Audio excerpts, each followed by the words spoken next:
कल Monday night raw में Seth Rollins के ऊपर जो अचानक हमला हुआ था वो जितना ज्यादा शॉकिंग था उतनी ही ज्यादा ये Seth Rollins, Paul Heyman, Bron Breakker, Bronson Reed वाली स्टोरी लाइन भी है। बहुत सारी डिटेल्स इसके बारे में पता चली हैं। कुछ बातें जान के आप भी हैरान रह जाओगे कि ऐसे डब्ल्यूडब्ल्यू ने चीजें सोची और फिर उसके बाद डब्ल्यूडब्ल्यू ने कैसे इसमें डायरेक्शन भी चेंज करी। बहुत डिटेल में जाने वाले हैं और बिना टाइम वेस्ट के इससे स्टार्ट करते हैं। सबसे पहले तो मंडे नाइट रॉ से पहले एक फोटो निकल के आई थी सेथ रॉलिंस की, जहां पे आप इस पिक्चर में देख सकते हो एक फैन के साथ ऑस्ट्रेलिया में किसी फैन ने फोटो क्लिक की है और यहां पे उनका जो लेफ्ट आर्म है वहां पे उन्होंने स्लिंग पहना हुआ है, ब्रेस पहना हुआ है, जो कि ये बता रहा है कि सेथ रॉलिंस के हाथ में कुछ प्रॉब्लम हो गई है। अब देखो, जैसे रिसेंटली सेथ रॉलिंस ने अपनी इतनी बड़ी इंजरी फेक करी थी, लोगों ने इस फोटो के ऊपर भरोसा नहीं किया। उसके बाद सेथ रॉलिंस आए भी थे मंडे नाइट रॉ में तो हमने देखा कि वहां पे ऐसा कुछ दिखा नहीं, लेकिन अब इसके बाद कुछ रिपोर्ट्स आई हैं। अभी वो अटैक जो हुआ, जो टर्न हुआ, उसके ऊपर भी आएंगे, लेकिन पूरे सीक्वेंस में मैं लेके चलता हूं। तो पीडब्ल्यू इनसाइडर ने इस बात को रिपोर्ट किया कि लेफ्ट जो शोल्डर है सेथ रॉलिंस का, उसमें उनको इंजरी हो गई थी क्राउन जूल के मैच के टाइम पे और इसके लिए अब उनको टेस्टिंग वगैरह से भी जाना पड़ेगा। एंड शायद ये एक रीजन है कि हमने जो मंडे नाइट रॉ में शॉकिंग एंगल देखा। अब अगेन आपको लगेगा कि भाई सेथ रॉलिंस तो पहले भी धोखा दे चुका है, तो क्या ये भी धोखा तो नहीं है? और शायद हो सकता है आप लोग सही भी हो, लेकिन फाइटफुल ने फिर इसके बाद ये रिपोर्ट किया कि डब्ल्यूडब्ल्यू को Bron Breakker, Bronson Reed, Paul Heyman का जो टर्न, ये जो भी इन्होंने कल कलेश किया मंडे नाइट रॉ में, इसको करना तो था, लेकिन ये अभी डब्ल्यूडब्ल्यू को नहीं करना था। ये प्लान उनका अगले साल के लिए था। अब जैसे ही ये बात सुनने में आई तो ऑब्वियसली लगेगा भाई कि अगर डब्ल्यूडब्ल्यू ने अपने प्लान्स में पिवट किया है, कुछ चेंज किया है, तो पिवट या चेंज कब करते हैं? जब कुछ ऐसी चीजें हो जाएं जो कि डब्ल्यूडब्ल्यू के हाथ में नहीं है। और क्या फिर ये सही में सेथ रॉलिंस की इंजरी रियल है और इस वजह से ही डब्ल्यूडब्ल्यू ने मंडे नाइट रॉ में वो शॉकिंग टर्न किया जब ब्रॉन ब्रेकर ने स्पीयर हिट कर दिया था? अब अगेन अगर आप मंडे नाइट रॉ का वो बैक स्टेज वाला सेगमेंट भी देखोगे जहां पे सेथ रॉलिंस बोलते हैं कि देखो आगे कुछ बहुत बड़ा होने वाला है, कुछ बहुत बड़ा होने वाला है, तो एक किस तरीके से, क्या सेथ रॉलिंस का हिंट भी था? क्या ये चीज इसलिए ही करी गई है कि भाई ये हम फिर से हम सारे लोगों को पागल बनाने की कोशिश कर रहे हैं कि देखो हमने तो सब कुछ नकली किया था और उसके बाद एंड में जाके ये स्टोरी ऐसी गढ़ दें जैसा इन्होंने रूस ऑफ द सेंचुरी किया था और उसके बाद कैश इन करके, मतलब उतना बड़ा जो झूठ बोला था सेथ रॉलिंस ने, उसकी वजह से उनको चैंपियन बनने में हेल्प हुई थी। लेकिन फिर इसके बाद जब आप आगे देखते हो तो ऐसा लग रहा है भाई इस बार मामला कुछ अलग है। और जो लेफ्ट उनके शोल्डर में प्रॉब्लम है उसकी बात करें, जिसका एग्जैक्ट अभी कितनी ज्यादा वो सीवियर है वो पता नहीं चला, तो ये जब कोस्ट टू कोस्ट उन्होंने अपना मूव हिट किया जो कि हम सेथ रॉलिंस को हिट करते हुए देखते नहीं है, उस टाइम पे अगर आप देखोगे, जो मैंने जाके देखा भाई, तो यहां पे सही में जो लेफ्ट शोल्डर है उसको मारते ही सेथ रॉलिंस ने पकड़ना शुरू कर दिया, जो कि शायद ये बताता है कि यार ये जो सेथ रॉलिंस के साथ हुआ है, वो जो स्लिंग में आए थे, या फिर अगर डब्ल्यूडब्ल्यू की ये रिपोर्ट बिल्कुल एकदम एक्यूरेट है कि पिवट किया है, तो सही में यही सच्चाई है इस वाली स्टोरी लाइन की। लेकिन फिर मैं ये भी सोचता हूं कि ऐसे तो एसएनएमई में जब एलए नाइट के सामने सेथ रॉलिंस हारे थे तो इंजरी तो उन्होंने वहां पे भी सेल करी थी, तो अब इन्होंने बिल्कुल फंसा के रख दिया हम फैंस को कि क्या ये इसकी वजह से हुआ है या फिर ये इनका दोबारा से कोई प्लान है,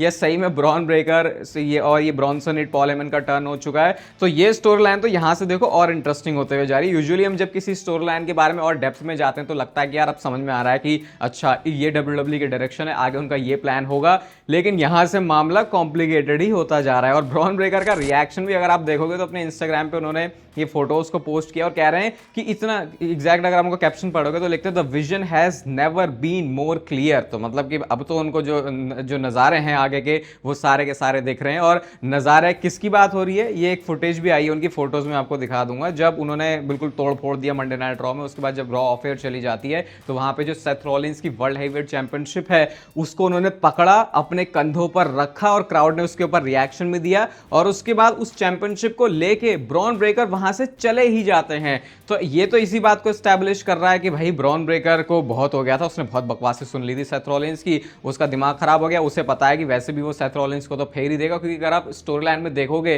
तो ब्रॉनसन रीड कभी ऐसा नहीं दिखा कि जैसे वो, मतलब ब्रॉनसन रीड और ब्रॉन ब्रेकर को कभी भी डब्ल्यूडब्ल्यू ने ऐसा नहीं दिखाया कि जैसे वो सेथ रॉलिंस के चेले हैं, हेल्प करने ऑब्वियसली वो आए हैं, लेकिन हमेशा केफेब में अगर आप देखोगे तो ये लगा है कि भाई ब्रॉनसन रीड शायद अगर एक सिंगल्स मैच दे दोगे तो वो सेथ रॉलिंस को हरा देगा, ब्रॉन ब्रेकर को अगर तुम सेथ रॉलिंस के सामने सिंगल्स मैच दोगे तो वो भी हरा देगा। मतलब ब्रॉनसन रीड ने रोमन रेंज को पिन किया, तो यही बात बयां करती है कि इनको भी इन्होंने बहुत डोमिनेंट फैशन में रखा था। तो फिर शायद ये सेथ रॉलिंस जब इतना बड़बोला हो गया था तो उसकी बातों से परेशान हो गए और उन्होंने कहा कि ठीक है भाई तू अपना देख, हम अपना देखते हैं, और इन्होंने जो है मिल के मार दिया। और उस पॉइंट पे जब ये टर्न हुआ था तो एक इंटरेस्टिंग चीज चीज और थी नोट करने वाली ब्रॉनसन रीड और पॉल हेमन की तरफ से, उसके ऊपर भी आएंगे। लेकिन पहले मैं आपको एक छोटी सी दिल को जलाने वाली बात बता देता हूं। और रॉक ने ऐसा क्यों किया वो मुझे समझ में नहीं आया, लेकिन जॉन सीना रॉक के साथ इंटरव्यू में जब उनसे जॉन सीना के फाइनल अपोनेंट के बारे में पूछते हैं कि अच्छा कौन होना चाहिए, भाई रॉक ऐसे कर रहा है कि ऐसे मतलब कि जैसे कि मैं होना चाहिए ऐसे, मतलब सीधा उन्होंने अपना नाम नहीं लिया।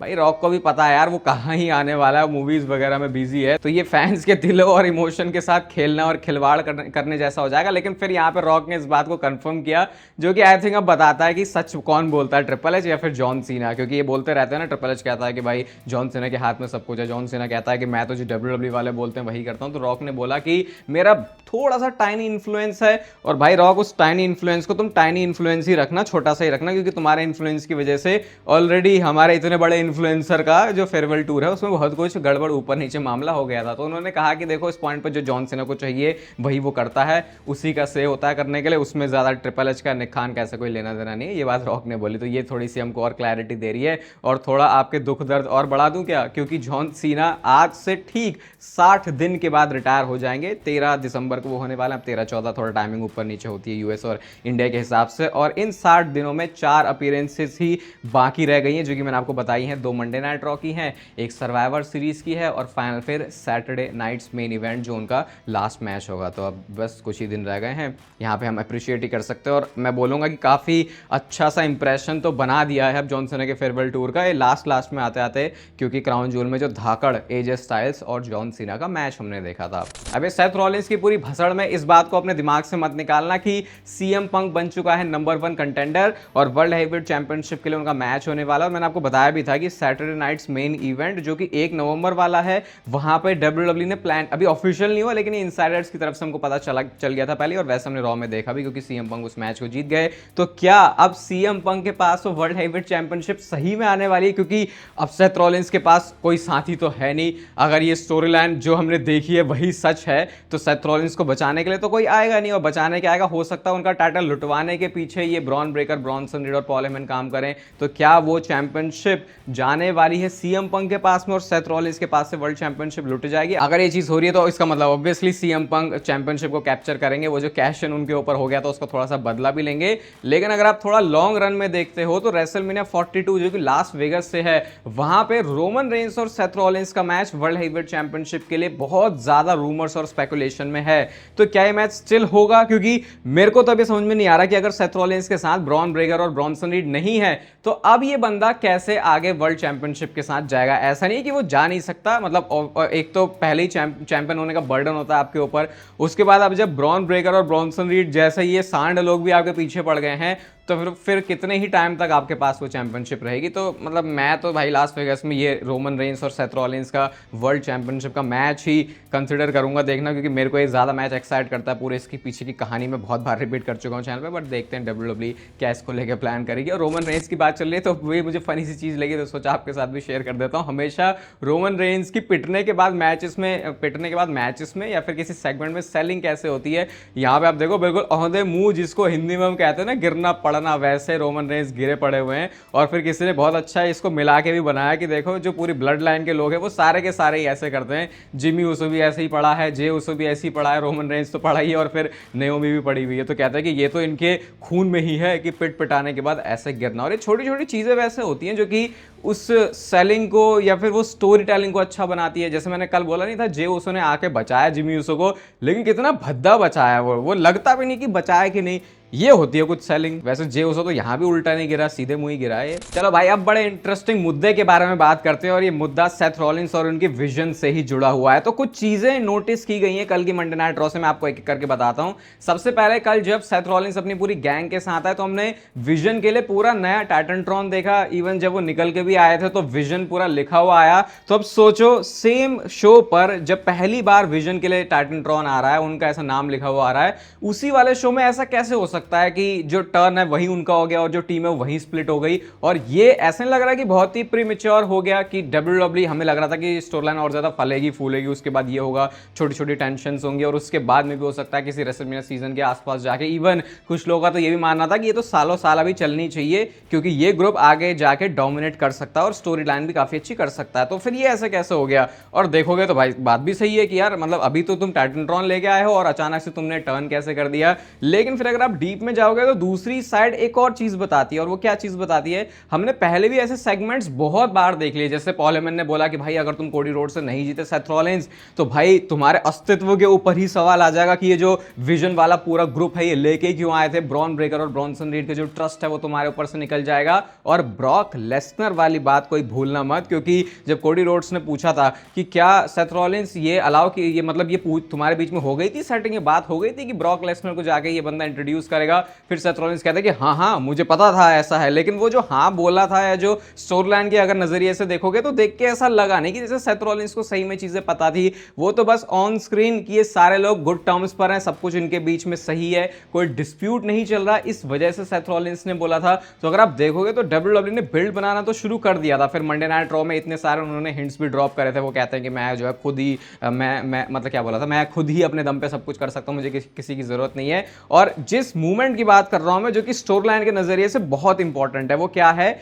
जब ब्रॉन ब्रेकर ने स्पीयर हिट किया सेथ रॉलिंस को, तो उस टाइम पे ब्रॉनसन रीड और पॉल हेमन को स्टोरी लाइन के हिसाब से बोल रहा हूं मैं, रियलिटी तो क्या है वो नहीं पता। स्टोरी लाइन में जैसा हमको दिखाया गया वो यही था कि अनप्रिपेयर्ड थे खुद पॉल हेमन और ब्रॉनसन रीड, जैसे कि उनको पता ही नहीं है कि ब्रॉन ब्रेकर आके स्पीयर हिट करेगा सेथ रॉलिंस को। क्योंकि पॉल हेमन के जो चेहरे हैं वो बिल्कुल शॉक्ड हैं, ब्रॉनसन रीड को भी समझ में नहीं आ रहा। लेकिन जब ब्रॉन ब्रेकर ने उनको उसी पॉइंट पर कन्विंस किया कि भाई देख लो मेरे साथ हो या तुम मेरे साथ नहीं हो, तब जाके ब्रॉनसन रीड और पॉल हेमन दोनों ने अपनी पार्टी बदली है। तो यानी कि ये प्लान ब्रॉन ब्रेकर का ही था।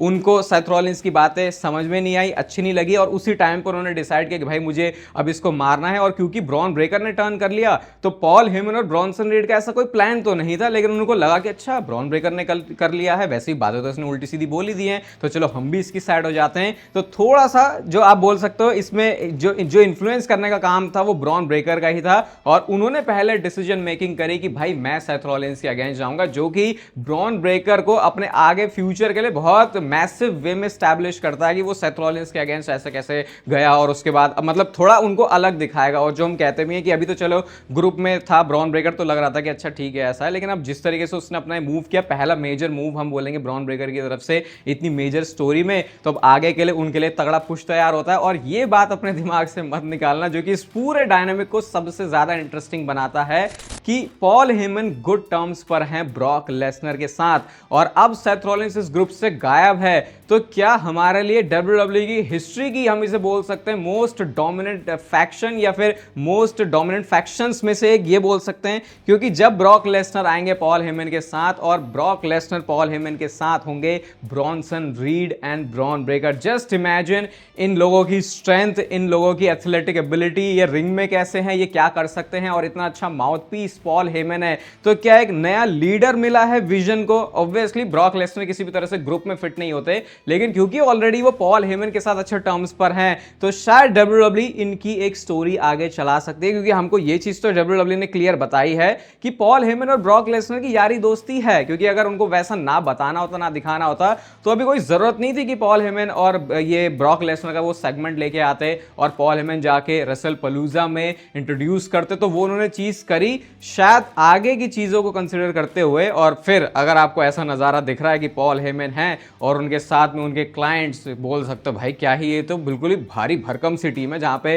ब्रॉक लेसनर, ब्रॉनसन रीड और ब्रॉन ब्रेकर साथ में है। तो सिर्फ एक उस मूव से ब्रॉन ब्रेकर ने जो स्पीयर लगाया मंडे नाइट रॉ में, उसने काफी हद तक डब्ल्यूडब्ल्यूई की स्टोरी का लैंडस्केप चेंज कर दिया है। और शायद क्रिएटिव टीम में सही में कुछ अच्छे चेंजेस डब्ल्यूडब्ल्यूई ने किए हैं। बाकी स्क्रीन पर अभी आपको कल का मंडे नाइट रॉ का रिव्यू दिख रहा होगा। अगर आपने नहीं देखा तो जाके जरूर देखना। ये वीडियो यहां तक देख रहे हो तो भाई चैनल की वीडियो उसको लाइक कर दोगे तो थोड़ा सा अच्छा लग जाएगा। बाकी इस चैनल को सब्सक्राइब कर दो ताकि डब्ल्यूडब्ल्यूई से रिलेटेड कंटेंट इस चैनल पे आपको मिलता रहे। एंड बाकी तब तक फिर लेते रहो जिंदगी के मजे।